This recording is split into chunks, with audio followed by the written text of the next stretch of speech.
All right, and we are all good to begin whenever y'all are ready. Great. Okay, good morning, everybody. Let's start with appearances from the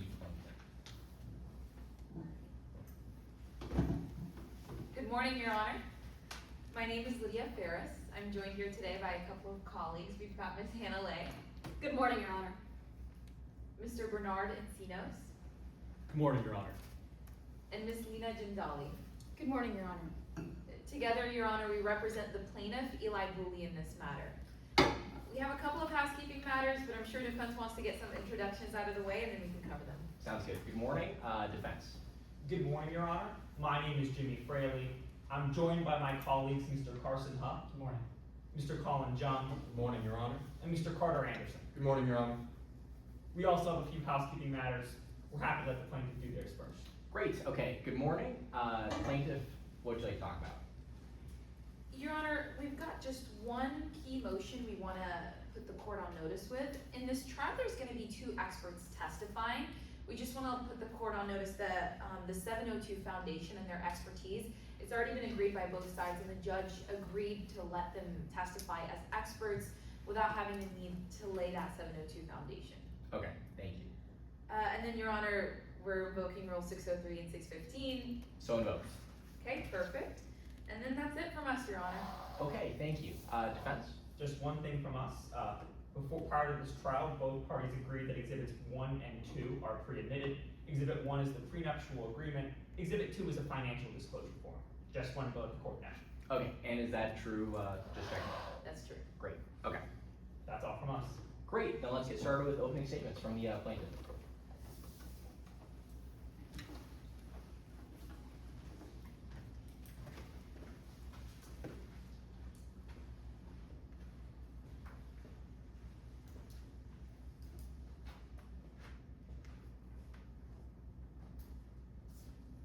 May I proceed? You may.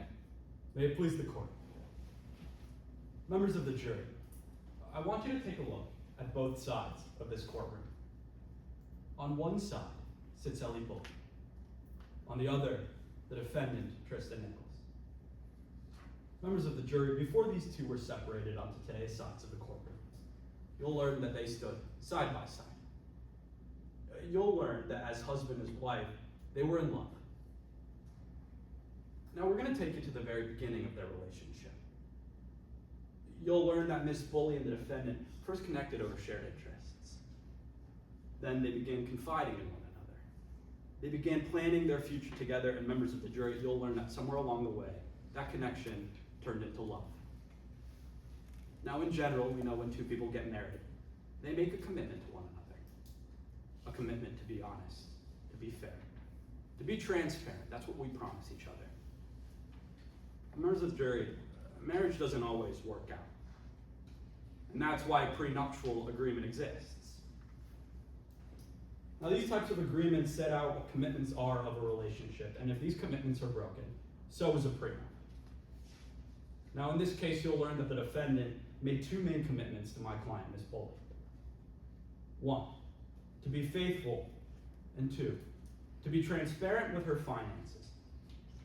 Now the two signed a prenup with those contingencies. Well, you'll learn that the defendant did not keep those promises. You'll hear about rumors of cheating and lies and secret stashes of money, and that's why we as the plaintiff are bringing this case.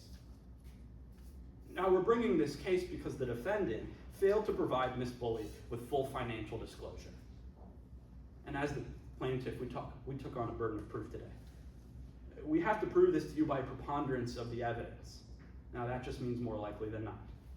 So if by the end of today's trial you believe it was more likely than not that the defendant withheld his finances from Miss Bully or violated the infidelity clause, the law demands that you find the defendant liable. Now to show you how the defendant withheld his finances, we'll call two witnesses to the stand. First, you'll hear from Tara Martin, a financial expert. This expert investigated the finances of the defendant.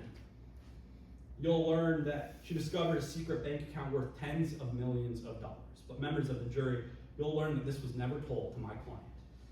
When the two got married, the defendant intentionally withheld this information from Ms. Bully. And according to the prenuptial agreement, that'll invalidate. Then you'll hear from the personal assistant. He'll tell you his name was listed on a corporate account. He'll tell you he had no control over that account. And in fact, it was controlled by Tristan Nichols. That's another violation. Members of the jury, when you break commitments you promise to uphold, you should be held accountable. Throughout today's trial, the defense is going to try and convince you that their love, well, it was fake. It was fabricated for the cameras, that this relationship was not real. But I want you to listen to all of the times that the cameras were off. I want you to hear about how they acted when nobody was looking. These members of the jury, you're one person when you're in front of the cameras, and you're another person behind closed doors. It's something we can all relate to. So when you see that Miss Bully and Tristan Nichols were in love, well, it wasn't a contract marriage. Thank you. Thank you, Counselor. Opening from the defense. Yes, Your Honor.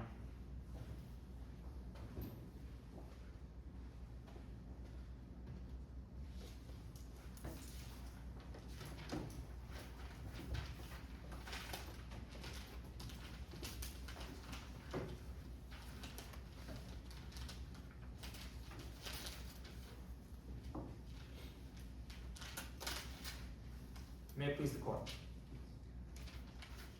This was a contract where everything was disclosed. There are some things that both sides in this case agree on. Everyone agrees. Eli Bully and Tristan Nichols were married. Everyone agrees. The two of them signed a prenuptial agreement, and everyone agrees Mr. Nichols disclosed some financial information for that agreement. But a few moments ago, the plaintiff just came before you and made some pretty bold accusations. They accused Mr. Nichols of failing to disclose his finances properly. They said he intentionally withheld financial information. But throughout this trial, you're going to learn there are two reasons why that doesn't hold up. Reason number one, there's no evidence to back it up. And reason number two, Mr. Nichols didn't even have to, because this was a contract marriage. See, when the plaintiff comes to court, trying to invalidate an agreement that both parties signed and agreed to, the law is very clear. If Mr. Nichols properly disclosed his finances to the plaintiff, that agreement stands. Or if this marriage was a contract marriage, that means a marriage that was more like a business relationship than an actual relationship, that agreement stands. And if at the end of this trial, you believe the plaintiff hasn't proven that Mr. Nichols failed to disclose his finances, or you believe we've proven that this was a contract marriage, you must find for the defense. And to prove that this was a contract marriage, you'll hear from Norselli. He'll tell you about how he was hired to sell the relationship between Eli Bully and Tristan Nichols, how he would stage photographs of the couple, buying furniture, buying a house, even though they never did any of those things. The evidence will show the couple would stage engagements and arguments to sell their fake relationship as a real one. So next, to prove that Mr. Nichols actually properly disclosed those finances, we'll call a professional, an expert in financial analysis, to the stand. He's the managing director of a prestigious financial firm, and he'll rely on his experience to walk you through the financial evidence in this case. He'll show you exactly what a financial disclosure requires, and the evidence will show there was proper disclosure, and it just wouldn't make sense for Mr. Nichols to hide his money anyways. Now, a few moments ago, we heard about the witnesses the plaintiff plans to call to the stand. You'll learn that both of their witnesses have two things in common. One, they're here for a reason other than the truth, and two, because of that, they can't be trusted. I mean, you'll hear from Tara Martin. That's the plaintiff's expert in this case. You'll hear that Miss Martin doesn't care about the truth or being honest, but is actually here as part of a deranged vendetta against Mr. Nichols. You'll hear this trial, her testimony, is nothing more than a takedown job.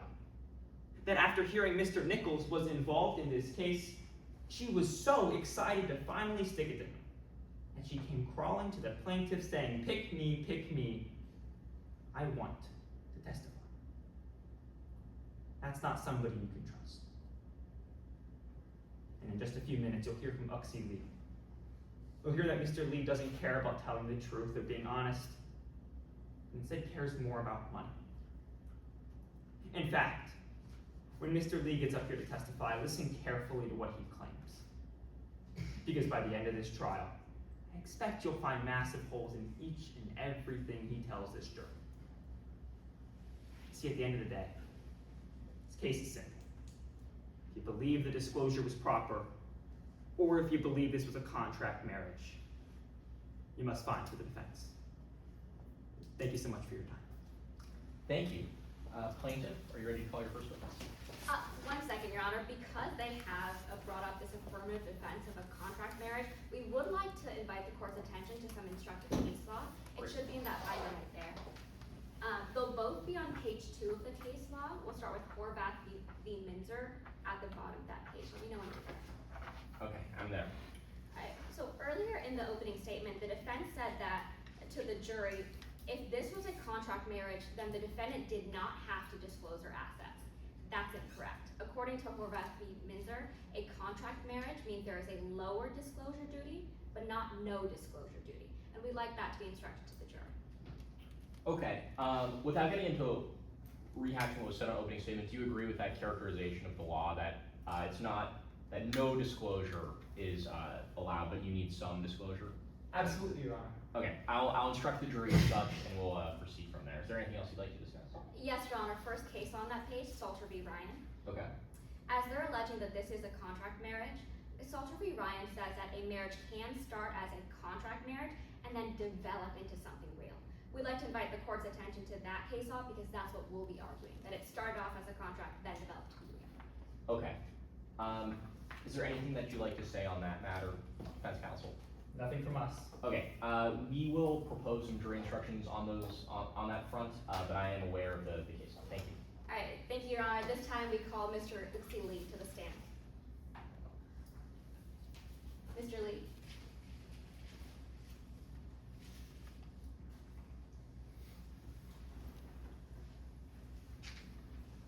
And Your Honor, for the purposes of Mr. Lee's testimony on direct examination, all objections to relevance and Rule 403 have been waived.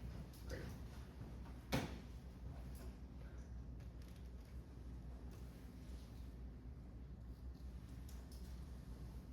Good morning. Good morning. Please introduce yourself to the jury. Sure. Hello, my name is Uxie Lee. It is very nice to meet you all. Where are you from, Mr. Lee? I'm from Lebanon. You know, this weekend is very special for me. My mom, she is visiting from Beirut. So if you see a woman in the hallway offering you food, please just say yes, trust me. Mr. Lee, do you know the defendant in this case, Tristan Nichols? I do. I was their personal assistant. How did you get to be a millionaire's personal assistant? Well, I did an interview. They said they liked my vibe. I was so excited. You know, I wanted to call Mama and tell her, but personal assistant does not go over very well with a Lebanese mother. So I told her I was a scheduling engineer. She said, "I'm so proud of you, Habibi. I've always wanted a son who is an engineer." And what were your responsibilities as the defendant's scheduling engineer? I mean, I managed everything from the mail to the bills to personal expenses. I even managed his Tinder. It's no Habibi match, but it was good for him. And how long did you work for the defendant? 10 years. During those 10 years, did you get a chance to observe the relationship between the defendant and his wife? Of course. Then let's talk about whether or not that relationship really was just a contract. Do you remember when you saw that relationship start? Yes. Say I have the tea. It started in December of 2021. How would you describe the relationship in the beginning? From what I saw, it was arranged. How do you know it was arranged? Because I arranged it. I scheduled all of their dates. I managed the optics. I would even call a paparazzi to come take photos of them. A guy, Noor Selover, very tall, dresses very suave, very 007. So was the relationship always so arranged? Well, no, over time they started to hang out one-on-one, no cameras. It sort of became more tender, I would say. Why would you say that? The boss, Mr. Nichols, he began replacing all of the art with Ellie's art, and Ellie, she would bring him lunch and draw art on the paper bag, and I mean, you can fake a smile for the cameras, but you cannot fake the way somebody looks at a brown paper bag like it belongs in the Louvre. Alright, sir, we've talked about the defendant's personal life. Let's talk about their money. Sir, have you ever heard of a company called Secret Garden LLC? Yes. Apparently I'm CEO. Apparently? When I first onboarded for the job, I had to read and sign documents, and I didn't look into too much detail, but I remember seeing that name, Secret Garden. Did you ever see the name Secret Garden come up again? Yes. I was reviewing documents, and I saw one that listed me as CEO. Objection, hearsay. Okay, to the document listing him as CEO. Yes, Your Honor. Response? Yes, Your Honor. We believe that two expert witnesses are going to testify in a moment that this witness was in fact listed as the CEO on those documents, and that will come into evidence. So at this point, we're not using the statement for the truth of the matter to say that he was CEO, but rather for his subsequent action, that he then asked the defendant about this company. Okay, response? Yes, Your Honor. The fact that he was the CEO is not necessary for that subsequent action. Just reading a document about Secret Guard would have sufficed to provide the subsequent action. And if the expert's going to testify, there's no need to bring this in for the truth matter. May I respond, Your Honor? Okay, final word. Yes, Your Honor, it's actually the position itself, the fact that he was supposedly CEO of a company that he didn't even know about, that makes this so relevant. That he asked the defendant about this company that they made him the boss of, and the defendant wouldn't even tell him anything. It's actually the position that makes it all the more relevant. Okay, we'll conditionally admit the statement, so we'll take an objection, but we'll conditionally admit it pending it coming in on the expert. And if it doesn't come in on the expert, we can take it up before closings. But Yes, Your Honor. I'll take an objection. Okay, I'll overrule. Sir, you were just telling us about seeing Secret Garden on other documents. What documents were those? Yes, there was one that was listing me at the top as CEO. I thought maybe I was getting a promotion. I called Mama. She said, "I'm so proud of you. I cannot wait to see what you do." What did you get to do as CEO?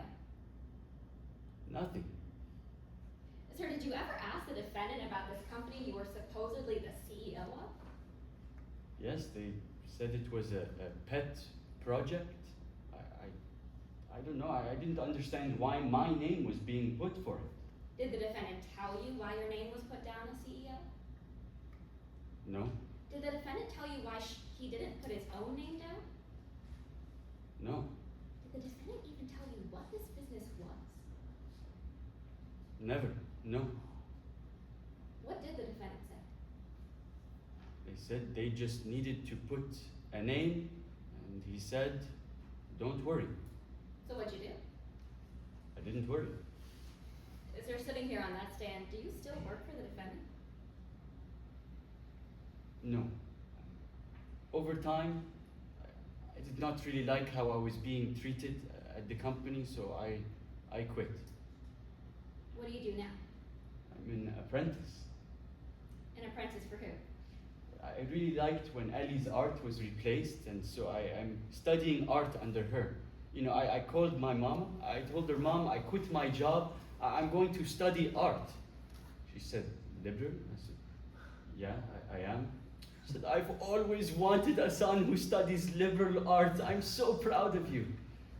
I should clear that one up. Mr. Lee, if you've moved on, gotten a new job, why are you coming forward to testify now? Listen, I like to make jokes. I like to make people laugh. But, when When I first came to this country from Lebanon, all I had was my name. And if my name is being used to maybe hide money, then, well, I don't think they deserve to keep it. Thank you, Mr. Lee. Sure. Your Honor, I've got nothing further. Thank you. Cross-examination? Yes, Your Honor.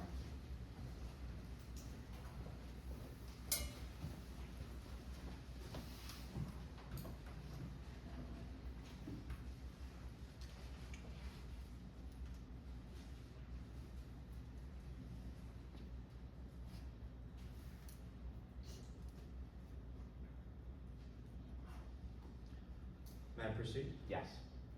Sir, I want to start with the last thing you said. Sorry, good morning. How are you? Good morning. You told us just a moment ago that the reason you're testifying here today is because you didn't like your name being used to cover something up. Right? If my name is being tossed left and right, then I think Miss Bewley, she deserves what is coming for her. Sir, that's not the truth. What do you mean? The one and only reason, sir, that you are here is to make sure the plaintiff gets her payday. Do I have that right? Exactly. If she deserves this money, then I think that she should get paid. The one and only reason is to make sure the plaintiff gets her payday? Inshallah, if that is correct, then that is correct. And you see yourself, sir, as doing your part today to make sure the plaintiff gets the best settlement possible. Do I have that right? Exactly. Tell you everything that I know. So earlier, when you told Miss Lay that you were testifying for a different reason, that wasn't the truth. I was explaining why I left my job and why I'm passionate about telling you what I know. How about this, sir? You told us earlier that before they got married, the plaintiff and Mr. Nichols hung out one-on-one. Right? Sir, you never saw that. But no, it was one-on-one. Is it your testimony today that you saw the plaintiff and Mr. Nichols hanging out one-on-one before their marriage? Not myself, but I knew of it. Sir, you never saw it yourself. No, they were one-on-one, not one-on-one. Sir, you made a sworn statement in today's case. Yes, Would you recognize a copy of it if I showed it to you in court? of course. Your Honor, permission to retrieve the case binder? Oh, yes.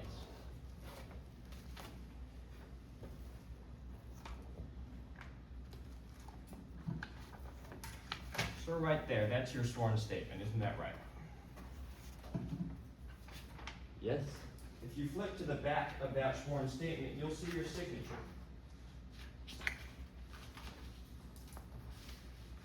I'm sorry. Yes?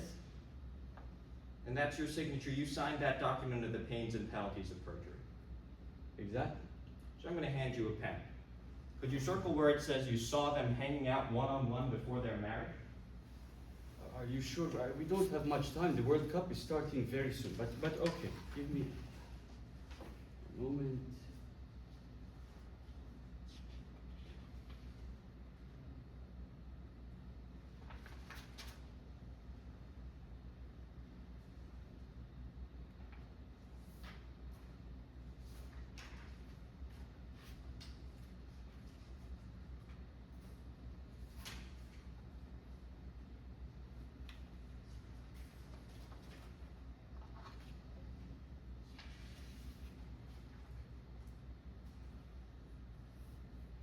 You know, I can keep looking if you would like. I mentioned it was without paparazzi.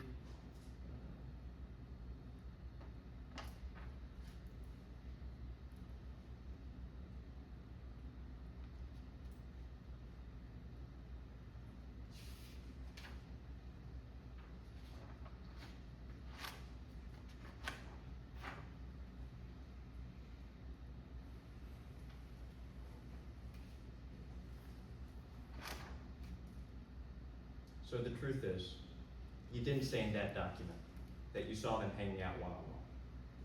You know, for the sake of time, I will agree with you. Sure, I did not see it with my eyes.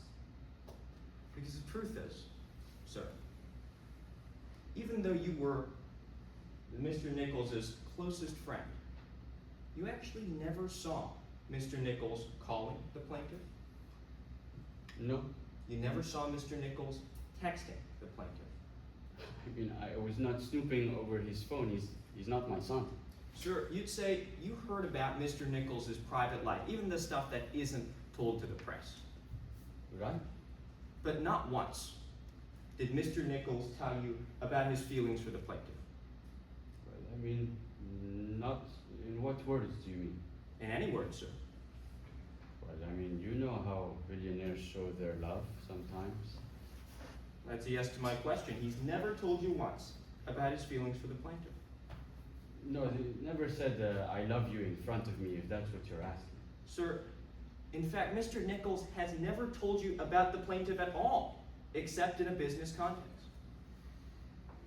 I'm not exactly sure what you mean. I mean, I arranged their photographs, their paparazzi shoots together. They were very beautiful, very romantic. On camera, sir. Exactly. Nothing further. Redirect. Yes, Ron.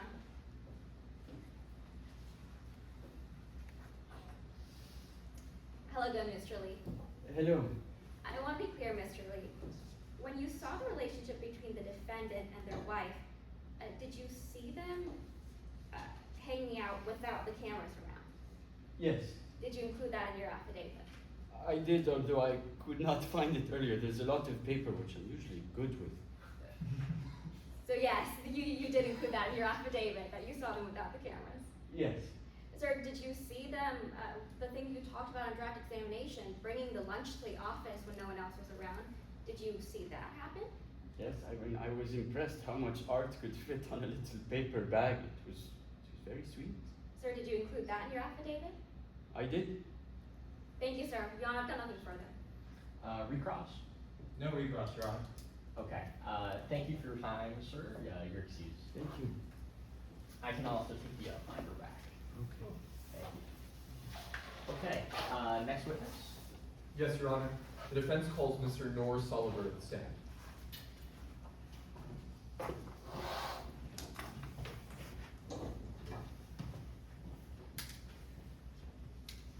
Good morning. Hello there. May we proceed? Yes. Can you please introduce yourself to the members of the jury? Well, hello. My name is Nor Sullivan. Mr. Sullivan, what do you do for a living? I'm a professional paparazzo, a trade I like to call realist art. Essentially, I get to follow around the high society folks of Maraldi and snap their picture. I've been called many things by publicists, professional cockroach. I have it framed in my office. How did you get into this line of work? You know, landscapes are all very moving, but people, darling, are far more interesting. I mean, give someone wealth, beauty, and an audience, and what you capture is raw. I mean, the emotion, the vibrance, the conflict, the tenderness, the mess, magnificent mess. I like to say that scandal is only love with the light switched on. Mr. Sullivan, how did you get involved with this case? Well, I've been photographing the Nichols family for quite some time, sort of my muse. So I've observed much of their recent scandals. Why did you focus on the Nichols family in particular? Are you quite serious, darling? They're only the fourth richest family in all of Maraldi. They're practically royalty. So, who in the Nichols family did you focus on as a paparazzi? Well, I originally started with the matriarch of the family, but her life was about as stale as all of the Botox lodged in her face. I mean, really, every picture looked ghastly and the same. Mr. Sullivan, when that was a dead end, who did you turn to? Well, I moved on to the heir apparent, Tristan. He was decidedly far more interested in being less boring than his mother. It was certainly a lucrative deal. Let's talk about how you followed Mr. Nichols. What made it so lucrative? Tristan was messy. I mean, I would easily find him dancing on tabletop drunk, and then the Nichols family would pay me double to bury the photo I'd taken and replace it with something so sweet and wholesome, like Tristan working in a soup kitchen, for instance. It was a very good gig, up until I got a bit greedy. Mr. Sullivan, how did you get greedy? Walk with me. It's Valentine's Day 2022, okay? And Tristan was rumored to be going on a date with Gail Melki, local Nepo baby. Anyway, I stationed myself in a bush at the restaurant, which turned out to be a thorn bush. But anyway, to see if I could get a close-up image of the date. And I tried to record the conversation. Mr. Sullivan, you recorded their conversation? Yes! Oh, it was so thrilling. I felt like I was an elongated Tom Cruise in action. What were they talking about? Well, Tristan said that they needed to break off their arrangement. He said that he had to find someone that could keep feelings out of the relationship. Mr. Nichols said arrangement? Yes. And then Gail protested, saying, "You were too easy to love, and how could they? I mean, they were partners." Tristan then coldly responded that a goodbye gift would be sent to Gail, something to their Swiss bank account. I think we all know what that meant. Do you know if Mr. Nichols knew you were hiding in that bush? Yes. Well, Tristan came over and dragged me from the bush. He then had me thrown out of the restaurant, and later, he sued me for civil stalking me. Can you imagine? Mr. Sullivan, how did you respond to being sued by Mr. Nichols? Darling, it began bleeding me dry. I mean, my legal strategy at the time consisted mostly of panic. That was until I received a phone call from Uxie Lee, saying that the lawsuit would vanish if I agreed to become their personal paparazzo on retainer. What does it mean to be a paparazzo on retainer for a family? Essentially, Uxie would call me with a time and place, and I would have to photograph Tristan and Eli's happy relationship. Don't judge me, darling, okay? I was desperate. I want to talk about whether that relationship you photographed was real or contractual. What were the kind of things that you were asked to photograph? I was instructed to only take flattering pictures. No spontaneity, no rawness. I was just instructed to sell the relationship to the public. Well, that's when the cameras were on. How about when they turned off? What did you see then? It just looked like a relationship prepped for Instagram. I mean, immaculate in all the photos, thanks to yours truly, seemingly absent everywhere else. Why was the relationship absent when the cameras were on? Well, I mean, they had separate friends, it seemed separate social circles, separate lives. Even the furniture shopping that I had to photograph was staged. I'm being quite serious. It bothered me. I would spend hours of them being like, maybe this one, haha, maybe this one, haha. They didn't buy even a single chair. It was madness! Mr. Sullivan, you followed the two of them around for months. Did you see them being affectionate? No. Well, I suppose I did once at the wedding. You kind of have to smooch the bride at the wedding. At the wedding, did they seem close to each other, the married couple? I can't really say, but the relationship arrangement certainly seemed to be benefiting the two of them. What do you mean by that, Mr. Sullivan? Well, Tristan's reputation was rehabilitated, and then he became, CEO of the mother's company, while Eli was skyrocketing in the art world. Gallerists were practically fighting over his work. The marriage itself, it seems that might have been contractual. Did you ever see anything unusual while you followed them? Oh yes, there was multiple strange happenings going on, even before the prenup and the marriage. It didn't exactly seem like the happy couple I was supposedly documenting. What did you see? Well, first, Tristan and Eli both approached Mrs. Nichols, the matriarch, to seek her blessing. And while she was ecstatic, well, from what I could tell, her face can't move. But anyway, after she left the room, Tristan kept looking down on the floor, his face was sort of flushed, and that's when Eli came over to him and said, "You did a great job." She totally bought it. After Miss Bully said that, Did you see anything else? Yes, well, there was a rather melodramatic spat over the prenuptial agreement. Mr. Sullivan, a spat? Yes, but you see, Eli wanted an infidelity clause put into the prenup, and Tristan said that that was unnecessary because he loved Eli more than life itself. Anyway, Eli started crying, and Tristan tried to sort of calm it down. The lawyers all abruptly left the room out of awkwardness. What happened after the lawyers left? Eli immediately ceased crying. It's very Uncanny Valley-esque. Anyway, then both Tristan and Eli started laughing. Do you know why the two of them might have been laughing? No idea what they were laughing about. But then later, I heard Eli say that that whole fight was just staged because members of the Nichols family and the lawyers were growing suspicious that they looked too perfect of a couple. Thank you, Mr. Sullivan. Nothing further. Thank you. Cross-examination.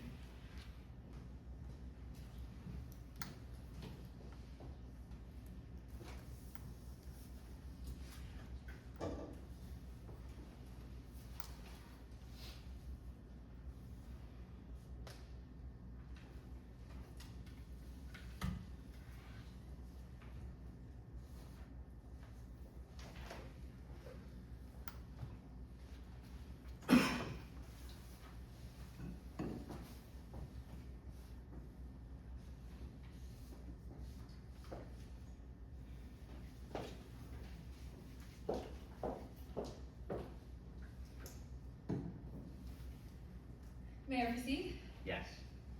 Good morning, Mr. Sullivan. Good morning. Fabulous suit, darling. Thank you, I got it off of eBay. How conventional.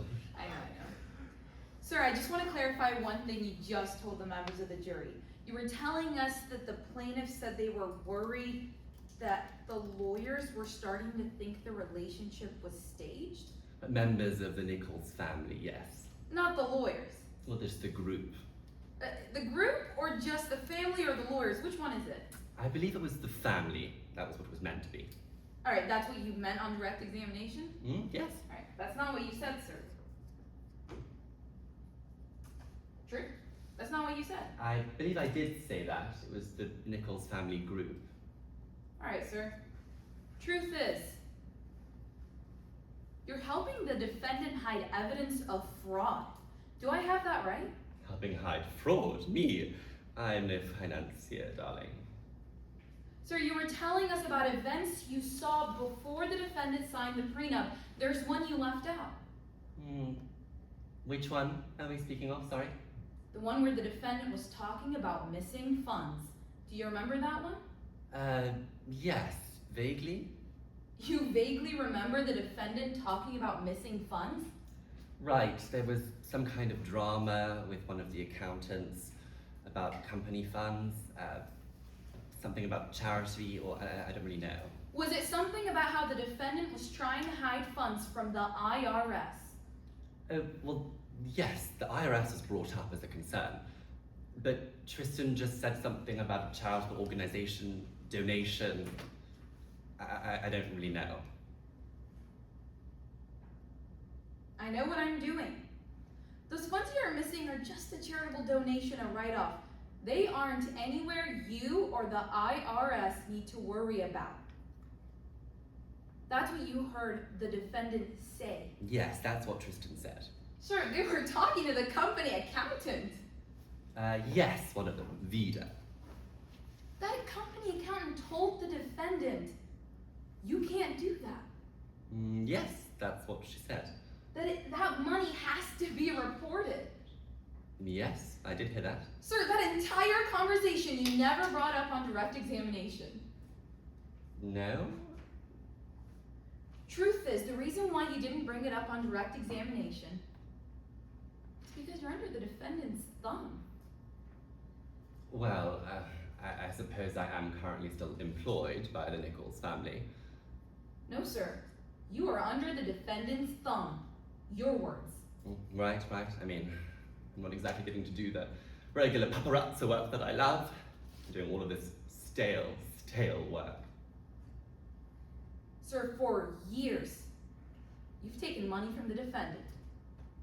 Right, I'm employed by them to follow them around and take all these happy pictures. Sir, even before you were employed by the defendant's family, they paid you to bury evidence from the public. Yes, what a time. It was such a good deal for me, as you know. Sir, it was a good deal for you to hide evidence from the public? Evidence? They're my photographs, darling. I own them. Sir, they would pay you double to make sure you buried scandalous pictures.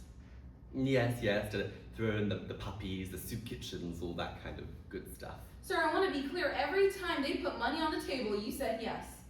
Well, of course.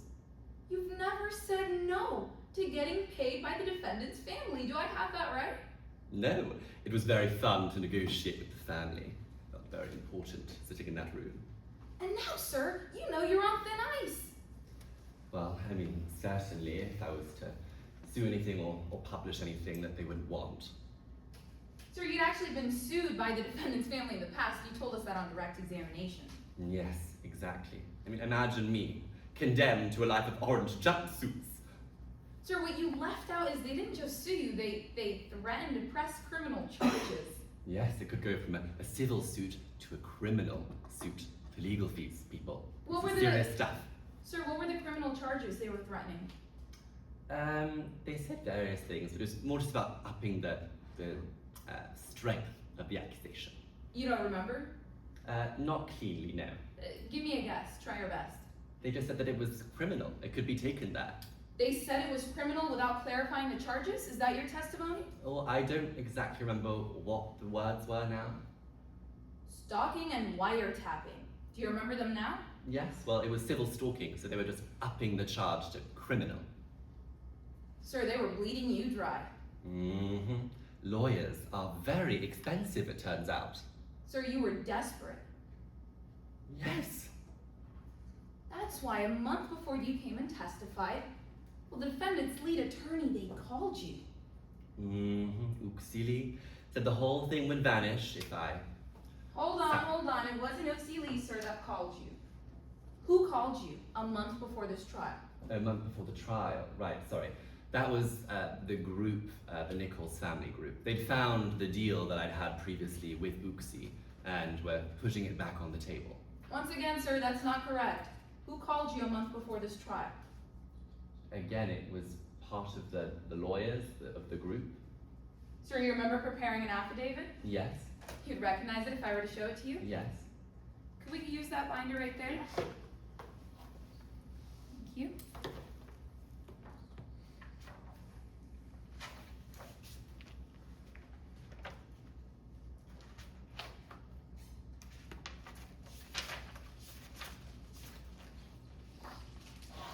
All right, sir, this is the front page of your affidavit.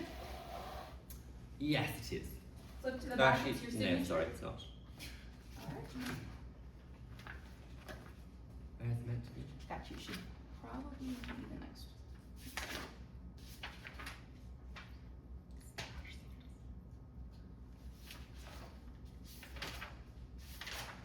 There you go.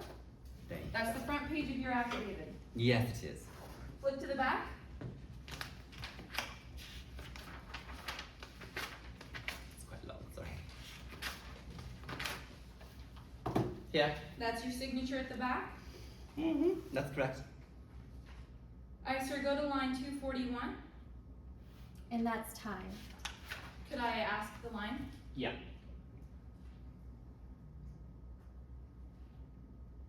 Yes. Line 243, read silently as I read aloud. The head lawyer asked me if I knew anything about Tristan and Eli's relationship and marriage, and then said if I helped, the Nichols family would forgive all my previous transgressions. I read that correctly? Yes, exactly. Objection, Nothing Your Honor, further. at this time to hearsay. Okay, is it to the impeachment? Yes, Your Honor. Okay, for the sake of time, we'll let the testimony stand and the jury will evaluate as they will. Okay. Yes, Your Honor. Thank you. Any redirect? Yes, Your Honor. Briefly, Okay. could I actually grab the affidavit? That one, yeah. You just grab it. It's highlighted, but I'm just sure.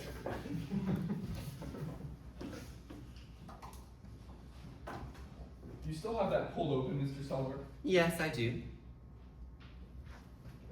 Now, could you please read that right next line? Starting from if I helped. Sorry, which line, sorry? Starting from the head lawyer asked me, and then there's a second clause, if I helped, right from there. Line 244. Right. If I helped, the Nichols family would forgive all my previous transgressions. Is the Nichols family, is that related to the family group you just spoke about? Yes, exactly as I said. The family group lawyers. That's time. Nothing further. Okay, thank you, you're excused. Thank I'll you take so that. much for your time. Okay, I'll give our judging panel a few moments to fill out their ballot for this first part of the trial before we move to the second part.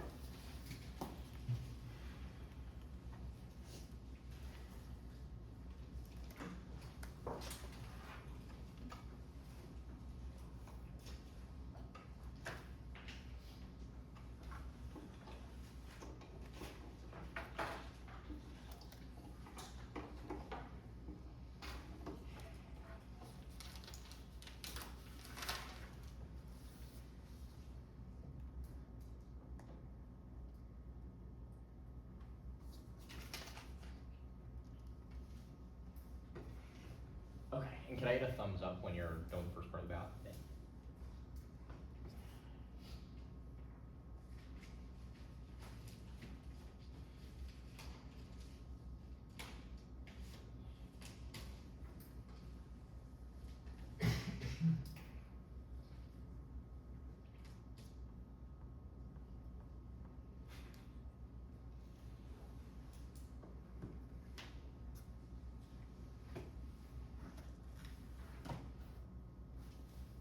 Great.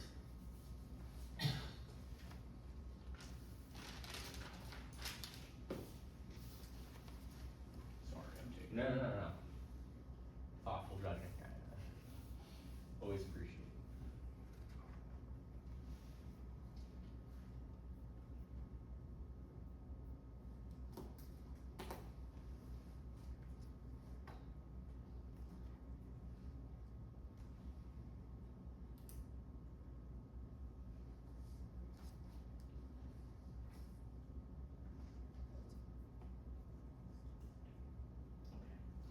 Great. Okay, thank you. Let's proceed to the second part of our trial. Plaintiff, your first witness or your second witness? The plaintiff calls Tara Martin. Before we begin the direct examination, Your Honor, permission to set up the demonstrative aid in the well for convenience later on? Yes, absolutely.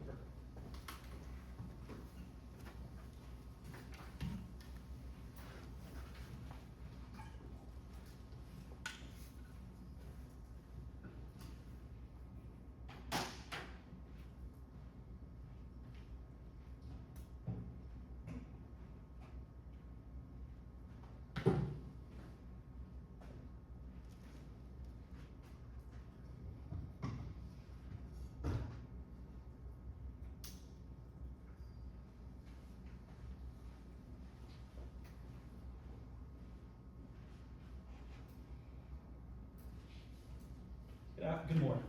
Good morning. Could you please introduce yourself? I'm Tara Martin. What do you do?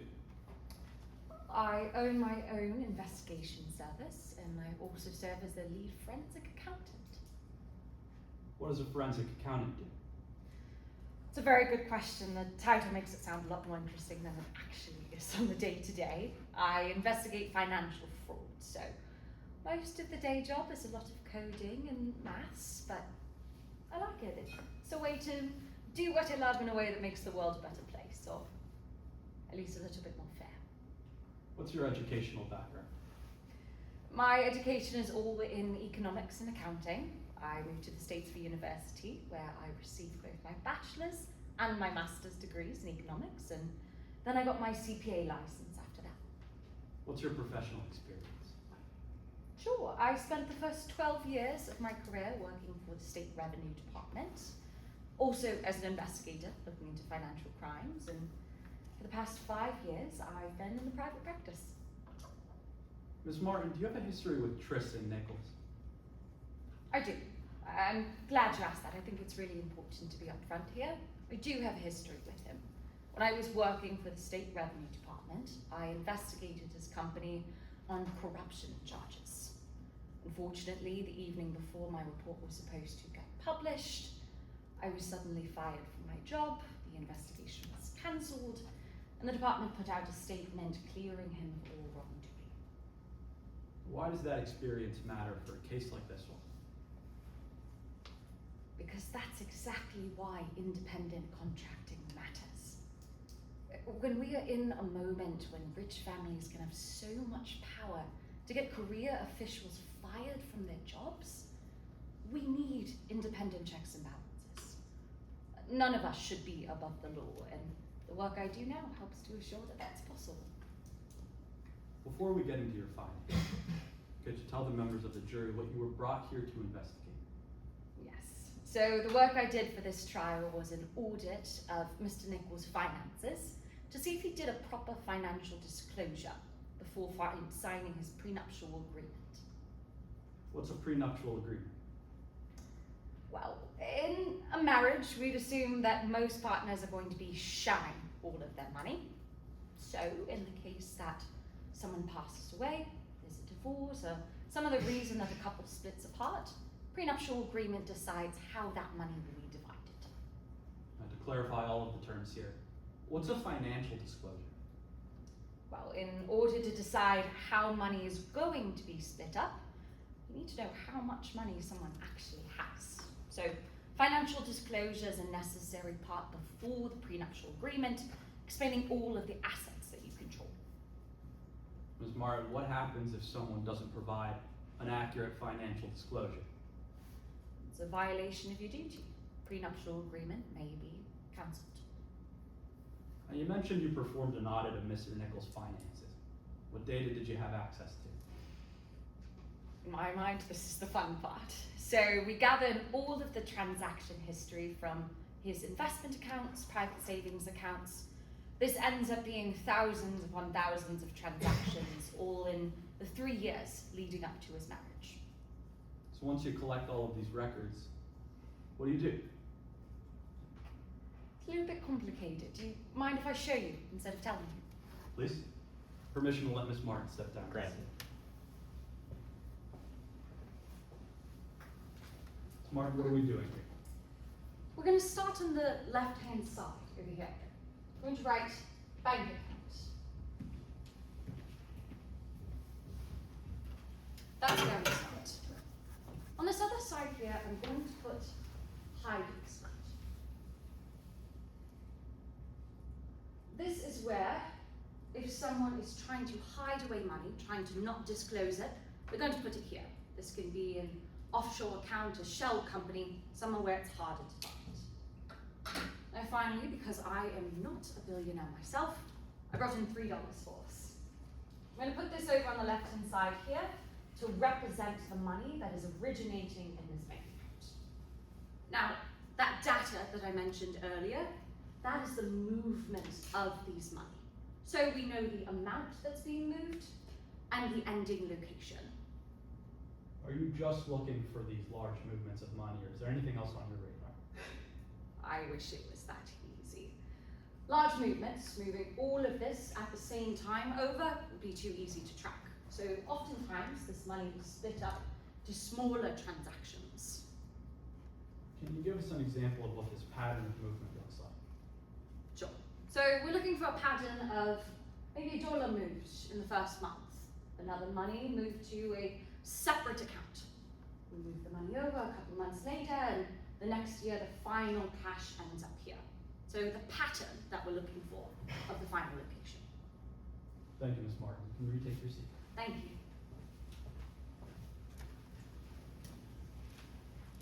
Now, what'd you find here with Mr. Nichols?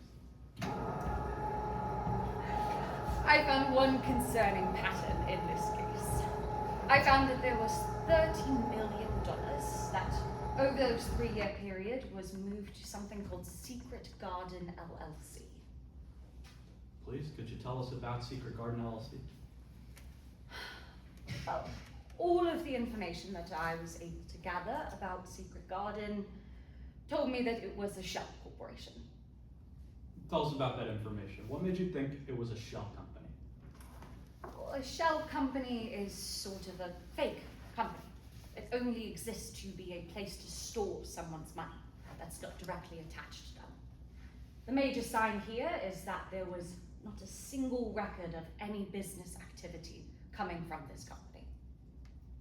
In your professional opinion, who do you think controlled Secret Garden LLC? I think it's very likely that Mr. Nichols controlled Secret Garden. We saw the Lack of foundation. Okay, what foundation do you believe is lacking? Yes, Your Honor. In order to determine who controlled the company, you would either have to, ask the people working at the company and determine the owner, or have some sort of official documentation to recording who has controlling stake in the company. We have it on a good faith basis that this witness has neither form of evidence. There lacks foundation for her to make this conclusion. Response? Your Honor, she's about to lay the foundation as to why she thinks Tristan Nichols controlled Secret Garden LLC. Okay, I think 705 allows the conclusion to be offered before any potential foundation, and I don't believe that you necessarily need those two things, but if you believe that the foundation that they do provide is lacking, then feel free to re-raise that. So I'll overrule the objection, you can continue. Ms. Martin, what is your opinion on who controlled Secret Garden LLC?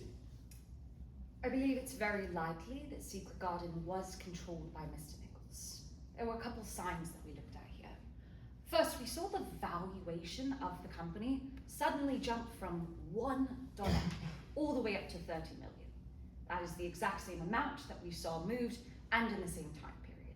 So that tells us that the entire value of this company was owned by Mr. Nichols. Furthermore, we saw that his personal assistant was listed as the sole CEO. Now, was Secret Garden LLC listed on the financial disclosure to Ms. Bull? No, it was not. So, Ms. Martin, based on everything you reviewed, what was your conclusion? My conclusion is that it's very likely Tristan Nichols used Secret Garden LLC to hide $30 million of assets. That was not disclosed to Ms. Bully, so I believe that he violated his duty to do a proper financial disclosure. Thank you, Ms. Martin. Nothing further. Thank you. Cross? Yes, Your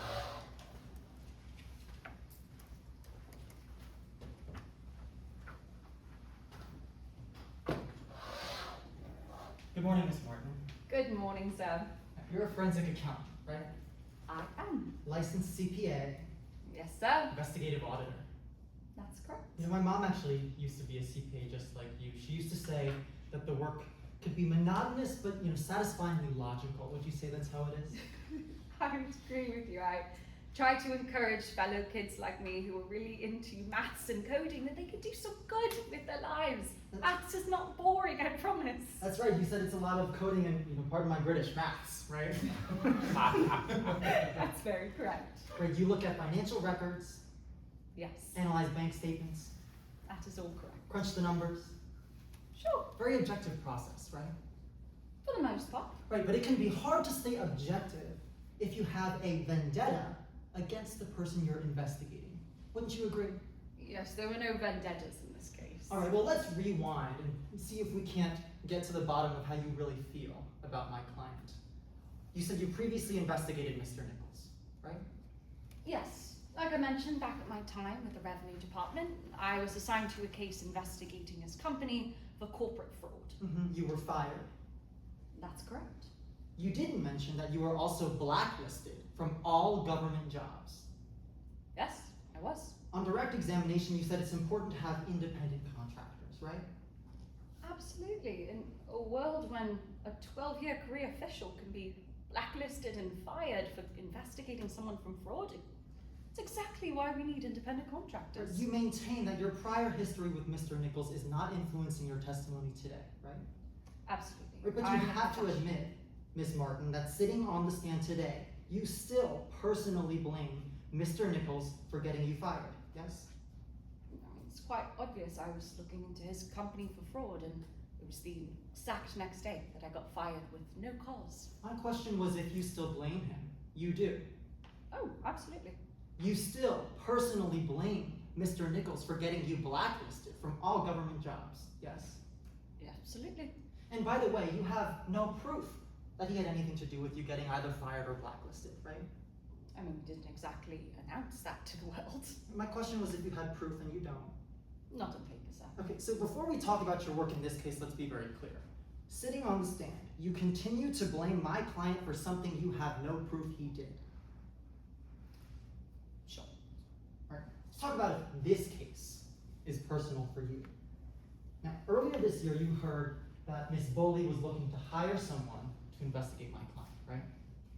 Absolutely. As part of running my own firm, I tried to keep an ear to the media, see if there's any job opportunities. That's how our marketing typically works. Well, as soon as you heard about this job opportunity, you saw this as a golden opportunity to take down Mr. Nichols, right?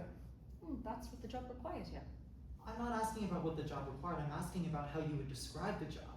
You would describe it as a takedown, right? Sure. I mean, financial fraud like this. Absolutely. Well, this was before you started investigating. I mean, I knew what I was going to be asked to investigate. You knew that financial fraud had occurred before you even investigated? I knew what I was being asked to look into. Miss Martin, the truth is, you saw this as a takedown before you had collected any evidence of any kind in this case, right? Sure, it's a trial about financial fraud. I mean, you were pretty desperate to get on this case, weren't you? No, I would not say that. My company's been doing quite well. Miss Boley didn't approach you. No, I approached her. That's how marketing works. And how much do you usually charge for a case like this? Case like this, the normal rate at a company would be about $12,000, but given my past history with the client, I thought it'd be improper to take charge for this. So what you mean by that is, you dropped your usual fee from $12,000 to $0 for this case, right? Yes, given that history, I thought it'd be improper. Seems like the quality of the investigation matches the new fee, right? Excuse me, sir? Let's take a look at your conclusions in this case. Now, you said on direct examination that you looked at a company called Secret Garden LLC, right? That is correct. Worth $30 million. That's correct. And it's important in this case to look at who controls the asset, right? That's correct. But this company is a private holding. Yes, that means that there is slightly less information that we have access to about who is involved in the company itself. Yeah, a piece of information you're lacking is paperwork showing who owns the company. Not quite correct. So, as I mentioned earlier, we were able to find information about who the CEO and who was on the board of directors. Okay, neither of those people were my client, though. It was his personal assistant. Okay, so you can't say my client owns the company.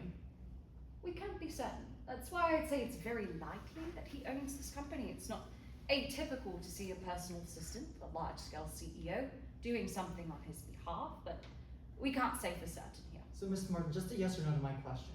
You cannot be sure that my client owns a controlling stake in this company, can you? For certain, no. Now, you actually had the opportunity to interview my client, didn't you? I did have the opportunity, yes. You turned it down. Yes, Why? I thought he had a vested interest to lie to me. Why? He's being investigated for fraud. Well, wouldn't you say that you turned it down because of what happened in your previous case? Absolutely. If you're being investigated for financial fraud, you have a reason to lie to me. So instead, in this case, I reached out to other people involved in his finances. For example, tried to contact his personal assistant, and I actually reached out to you to talk to his financial advisor, and you blocked me from doing so. Well, hold on, Ms. Martin, because you're saying that you're not, being influenced by your previous investigation. But the only reason you chose not to interview my client is because of what happened in the previous investigation. Just a yes or no to my question. Yes, I believed he'd lied to me. No further questions. Redirect. Briefly, Your Honor. Ms. Martin, what happened when you tried to reach out to defense counsel about gaining more information on Tristan Nichols? They used language I cannot use in a courtroom. Pretty much told me to go away. Now, defense counsel just asked you about how certain you are that Tristan Nichols owns Secret Garden LLC. Yes. Could you elaborate on that? I think in this case it's very likely. At the end of the day, as a professional, I cannot say for certain here because I wasn't able to get in contact with that personal assistant to ask if this was something that was done on the CEO's behalf or if this was even something that he was aware of. With that information, we could be more certain here. Well, why is it very likely anyway? All of the money came from his personal accounts, and that valuation jump means that likely the entire net worth of the company came from his investments alone. Thank you, Ms. Martin. Thank you. Any recross? Is there time? No? You have like 30-ish seconds or so. It's fine. Okay. You're excused, thank you. Thank you. Okay, next witness, and do you want the demonstrative to be deconstructed? We'll be using a whiteboard. It would be great if we could just take a moment to erase that. Yeah, absolutely. Do what you need to do.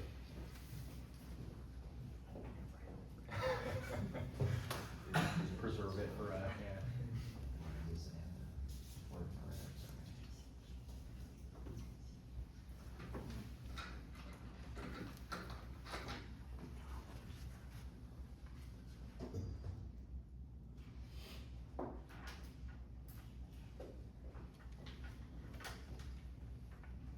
And at this time, we call Mr. Myers to stand.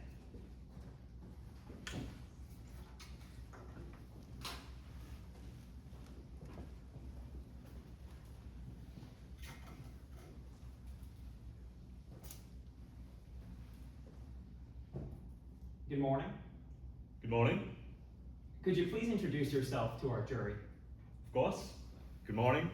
My name is Lin Mai. Where are you from? I'm originally from Gujarat, India, but I've been here in the States for a long time now. What do you do for work? I'm the managing director at a financial advisory firm. What does your firm do? We work with high net worth individuals to help manage their wealth. Where'd you go to school to do that? I got my bachelor's degree in mathematics from Northwestern University, and I got my MBA from the Texas School of Business. Well, sir, I want to jump right in and talk about this case. Do you know why you're here? I do. I was hired to review the work of the plaintiff expert and to determine if the evidence was consistent with that of hidden assets. So what financial evidence did you look at? I reviewed Mr. Nichols' financial disclosure form, as well as a number of financial exhibits. So, sir, before this case, did you know Mr. Nichols? I did. How'd you know him? We went to high school together, and we were friends. Sir, did that previous relationship impact your work in any way in this case? No, not at all. All right, so with that in mind, let's talk about the work you did. If you could flip to Exhibit 2 in that binder when you're there. I'm there, sir. All right, what's that document? What's Exhibit 2? This is the financial disclosure statement I reviewed that was attached to the prenuptial agreement between Mr. Nichols and Miss Bully. What's its purpose? Finances can be a little complicated, so statements like this one, they help describe and lay out what each income and finance results in. Well, sir, I want the jury to understand exactly what we're working with here. Could you show the jury that document and tell them about the different sections? Sure. You can see at the top, under section 1, there's income, expenses. Under section 2, you have the assets. And under section 3, you have the liabilities. So, sir, what are assets and liabilities? Assets are just items that you own. Liabilities are debts. Think assets that other people owe, that you owe to them. So, sir, on a form like that one, what are people required to disclose? Everything. You have to disclose all of your income, all of your expenses, all of your assets, all of your liabilities. All right, sir. Is there a way you could show the jury exactly what that disclosure process requires? Sure, yeah, I can give you an example. Sure, what do you need for the example? Should be good. I think I have some money on me. Let's see. I've got 10, 5, and a 1. My lunch money for later today. So, sir, how does this example work? Let's say I only have $16 in my bank account. And let's say, hey, I'm getting married tomorrow. and that I signed a prenuptial agreement. If this is all the assets that I own, I'd have to disclose this to my future wife. She probably wouldn't be that happy with me. So, sir, what would improper disclosure look like using this example? It would mean hiding your assets. It would mean that this isn't the only assets that I own and that I didn't show the full picture of this. So let's say that prior to trial today, I knew that I had to disclose all of my assets. Well, it turns out I was hiding my wallet up here the entire time. And in doing so, I didn't show you all of the assets that I own. I was hiding it. Well, sir, during this trial, we heard about the movement of money. So let me ask you this. Is there a way to move money that doesn't violate those disclosure requirements you just told us about? This, let's say I give this wallet to you. Here. Thank you. Now I no longer own that wallet. It's his assets, and I don't have to disclose it because they belong to him. All right, sir, I want to take it back to this case. So how does this apply generally? It's pretty much the same thing. Just like I mentioned earlier, those assets now belong to him. And it all comes down to control. The main thing that you need to remember is that if you control it, you have to disclose it. If you don't control it, like that wallet that's now yours, and I hope to get it back later, you don't have to disclose it. So let's see if Mr. Nichols properly disclosed his finances.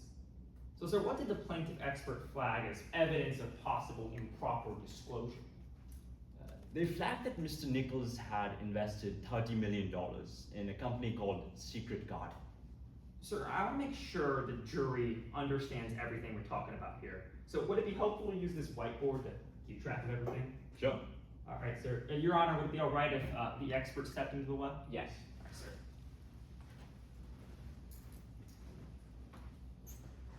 I'll go with Dhruv. Good choice. So go ahead, tell us again, what was the company and how much was it worth? Sure. The company was called Secret Garden.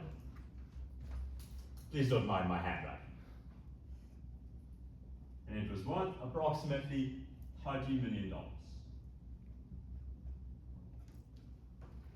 Sir, during your review, did you find any evidence Mr. Nichols actually controlled that company, Secret Garden?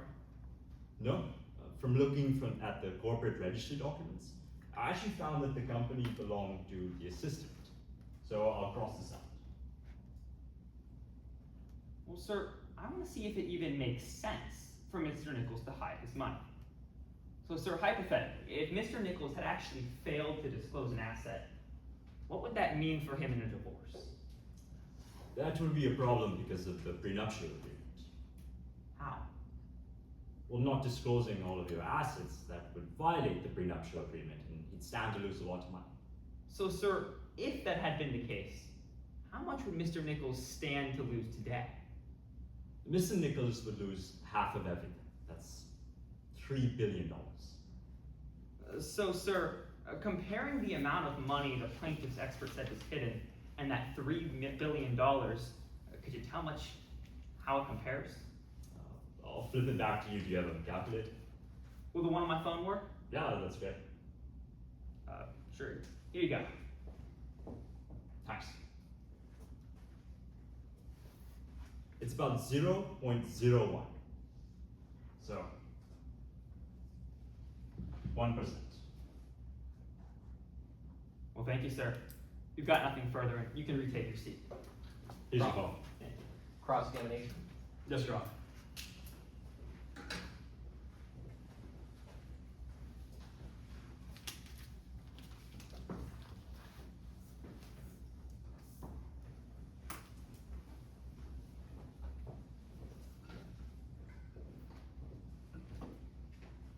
Good morning. Good morning, sir. How are you? I'm doing well. Mr. Meyer, $30 million. You wrote that on that board. That's right. You know, for financial disclosures, you have to disclose all significant assets. All significant assets that you control. Absolutely. $30 million, that's not significant? That's significant. Right, $30 million would be a life-changing amount of money for everybody in this room. Yeah, absolutely. So even at 1%, that is an asset that Tristan Nichols would need to disclose. If Mr. Nichols owned that asset, that's right. All right, well, we spent a lot of time talking about Tristan Nichols, so I want to focus on you for a little while. Okay? You're a managing director at VTS Partners, right? That's right. In your own words, you help manage financial claims of your clients. That's correct. You move money around, right? That's part of the job. Innocent enough. But your clients aren't regular people like me and Mr. Dolly over here, are they? Don't want to assume anything of you and Mrs. Dolly. Just to be clear, Mr. Meyer, your clients are the richest and the wealthiest, right? That's right. And it They is move your- the most money. My apologies. And it is your entire job to make sure that they stay in that top 1%. Objection, Your Honor. Under Rule 403, more prejudicial than probative, that may be heard. Okay. At this point, counsel is questioning this witness about the wealth of the clients he serves. That only serves to prejudice the members of the jury against the expert, and it makes no fact in this case more or less likely. Response? Your Honor, this is a case where $3 billion is on the line. Mr. Meyer works with the richest and the wealthiest, and you're about to hear that in his own words, it's his job to maximize their profits no matter what. This is very probative. Okay, so it goes towards his bias in this Yes, case? Your Honor. Okay, I'll overrule. Yes, Your Honor. It's your entire job to make sure they stay in that top 1%, isn't that right? That's right. You're willing to do anything to make sure that happens. As long as it's legal, of course. All right, well, we'll get to the legality of your conduct later. But when you say you move money around, that's actually you hiding assets, right? We distribute assets from one place to another. That's absolutely right. You hide money. Right. Right, and when you're hiding this money, well, you're no stranger to receiving angry phone calls from the law, correct? From the Department of Revenue, that's right. The Morado Department of Revenue yells at you as you try to find creative tax solutions to make sure these rich people stay rich. Isn't that right? That's right. We work through a lot of exceptions. They get frustrated with that, but that's how the tax code works. We'll talk about your exceptions in a second, but you're willing to do anything to maximize the profit of your clients. Sure, that's my job. Your work is shady, Mr. Meyer. I wouldn't say that, no. All right, well, you say it's not shady, but when you say whatever it takes, that includes illegal activity, no? There was one case where my firm was investigated for financial fraud, but we learned from that mistake and we haven't done it since. Mr. Meyer, the way that you conduct your work got you wrapped up in a civil suit for financial fraud.